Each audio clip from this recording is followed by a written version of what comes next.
Good evening, visitors. Welcome to the Australian War Memorial's Last Post ceremony. My name is Robert Adams, and joining us today from the Australian Army is Warrant Officer Class 2 Michelle de Friskbaum. We warmly welcome the family of Private Sedgwick Maynard, whose story will be told shortly. We're honoured to acknowledge Admiral Ryo Sakai, Chief of Staff, Japan Maritime Defence Force, and Mrs. Akiko Sakai, accompanied by Vice Admiral Mark Hammond, Chief of Navy, Royal Australian Navy, and Mrs. Jodie Hammond, and their accompanying delegation. We are also honoured to acknowledge Commissioner Lee Ki-sik, Military Manpower Administration, Republic of South Korea, and the accompanying delegation. As always, we welcome the veterans who have served, those that are still serving, and the families that love and support them. The live stream of this ceremony is made possible by the Returned and Services League of Australia and the RSL and Services Clubs Association. We welcome members who are watching the broadcast of this ceremony across Australia. During this evening's ceremony, wreaths will be laid at the base of the pool of reflection by family, visitors to the memorial, and students on behalf of Yarram Primary School from Yarram, Victoria, and Prescott Primary School Northern from Para Vista, South Australia. If you are able, please stand and join in singing the national anthem.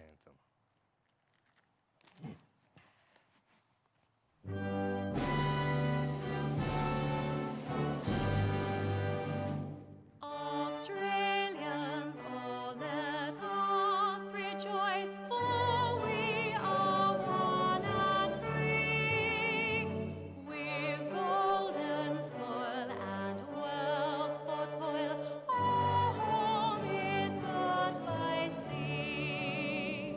Our land abounds in nature's gifts of beauty, rich and rare.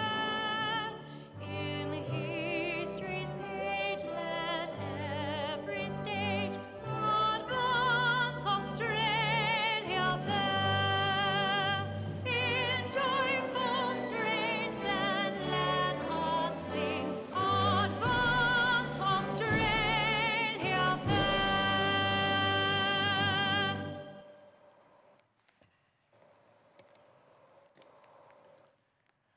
The Australian War Memorial was the vision of Charles Bean, Australia's First World War official historian.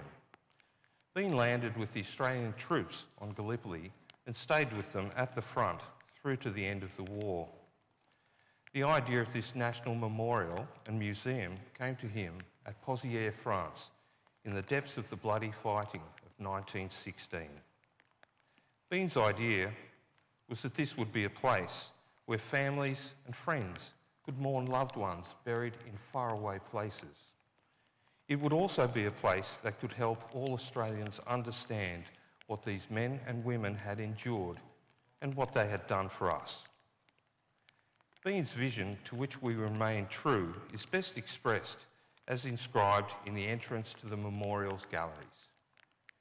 Here is their spirit in the heart of the land they loved, and here we guard the record which they themselves made.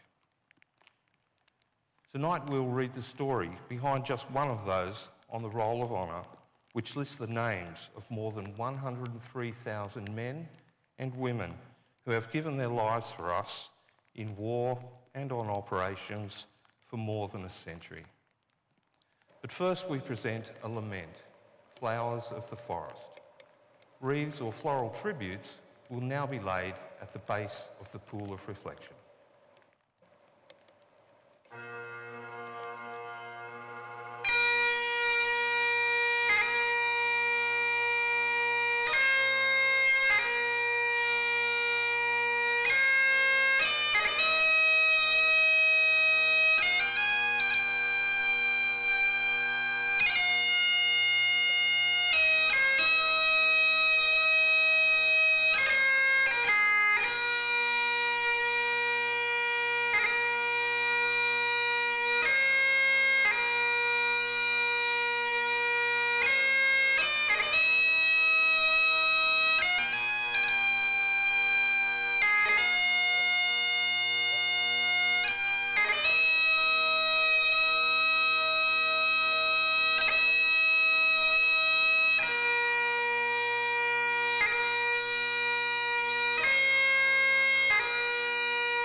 Today we remember and pay tribute to Private Sedgwick Maynard.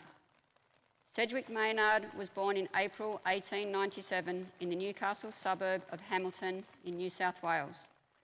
Affectionately known as Sedge, he was one of 9 children born to railway guard William Maynard and his wife Leonora. Young Sedgwick was educated at Singleton Primary School. He also served in the senior cadets and local militia. At the outbreak of the war in 1914, he was employed as a railway cleaner at the Singleton Loco Sheds. Sedgwick Maynard enlisted in the Australian Imperial Force on the 4th of September 1915, following in the footsteps of his brother Leo, who had enlisted earlier that year. He was assigned to the 3rd Reinforcements of the 30th Battalion and began a short period of training in Australia. He embarked for active service from Sydney on the 16th of February 1916 on board the troop ship Ballarat. Private Maynard arrived in Egypt in late March and joined his unit. By this stage of the war, the Allies had abandoned the Gallipoli campaign and withdrawn from the peninsula. Maynard spent time training with his unit until June, when he embarked for the Western Front. He arrived in France on the 23rd of June 1916 and was immediately sent north to the Somme Valley, the site of heavy fighting since 1914. His battalion was posted to a section of the front along the Franco-Belgian border known as the Nursery Sector, where new troops could be introduced to life on the Western Front. Maynard took part in the first battle near the village of Fromelles on the 19th of July 1916. The attack was intended as a feint to draw German troops away from the Battle of the Somme, which was taking place to the south. The attack at Fromelles was preceded by a 7-hour bombardment designed to destroy enemy lines and allow advancing troops to reach their objectives unopposed. It had the opposite effect, however, alerting the enemy that an attack was about to take place. When the barrage lifted, the enemy was ready. Allied troops advanced on their objectives and almost immediately came under heavy fire from the enemy, obstructed by lengths of barbed wire which had not been cut by the barrage. Within 24 hours, Australian units had suffered more than 5,500 casualties. Among their number was 20-year-old Sedge Maynard, who was wounded by enemy machine gun fire in his right arm. He was evacuated to the 2nd Casualty Clearing Station for treatment and remained behind the lines for several weeks while recovering. Maynard rejoined his unit around the French village of Pozières in late August, before being sent to the Belgian front lines for a short period in late 1916. The 30th Battalion returned to the Somme later that year, just in time to spend the bitterly cold winter in the trenches. In early 1917, the Germans made a strategic withdrawal to the fortified Hindenburg Line. The Australians followed their retreat north and had reached the enemy-occupied town of Bapaume by mid-March. Driving the enemy back, they successfully took the town. On the 28th of March, the 30th Battalion were occupying outposts and trench lines just outside Bapaume when it came under enemy fire. Private Sedge Maynard was hit and killed instantly. His comrades buried him by a sunken road near the village of Morquise. Because of later heavy fighting in the area, his body wasn't able to be recovered after the war. Today he is commemorated on the Villers-Bretonneux Memorial in France, among more than 10,000 other Australians who have no known grave. His brother Leo was killed a year later during the Battle of Amiens.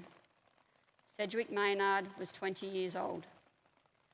His name is listed on the Roll of Honour on my right, among almost 62,000 Australians who died while serving in the First World War. His photograph is displayed today by the Pool of Reflection. This is but one of the many stories of service and sacrifice told here at the Australian War Memorial. We now remember Private Sedgwick Maynard, who gave his life for us, for our freedoms, and in the hope of a better world.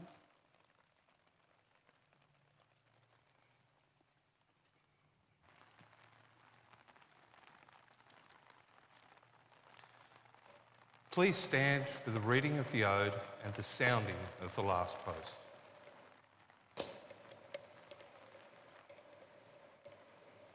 They grow not old as we that are left grow old. Age shall not weary them, nor the years condemn. At the going down of the sun and in the morning, we will remember them.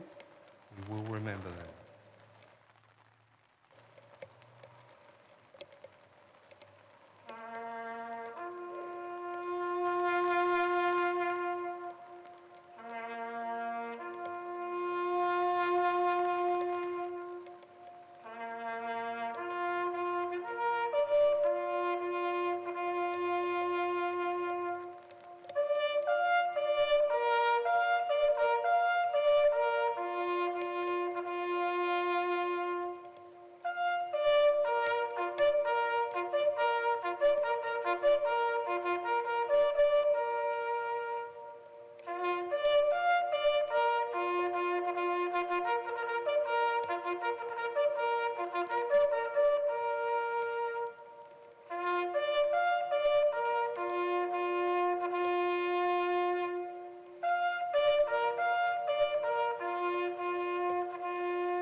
Lest we forget. Lest we forget.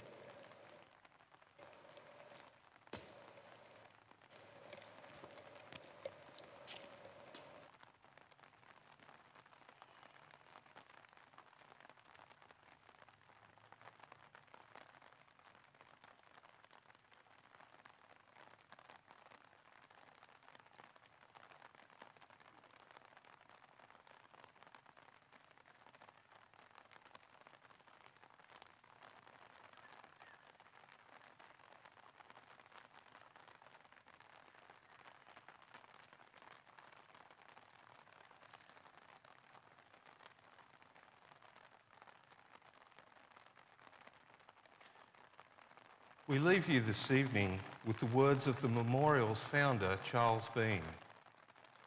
Many a man lying out there at Poziere or in the low scrub at Gallipoli, with his poor, tired senses barely working through the fever of his brain, has thought in his last moments, well, it's over. But in Australia, they will be proud of this. Ladies and gentlemen, girls and boys, that concludes the last post ceremony. On behalf of the Director, staff and volunteers, thank you for visiting the Australian War Memorial today, and thank you for your continued support of the Memorial's development project. We wish you all a very pleasant evening.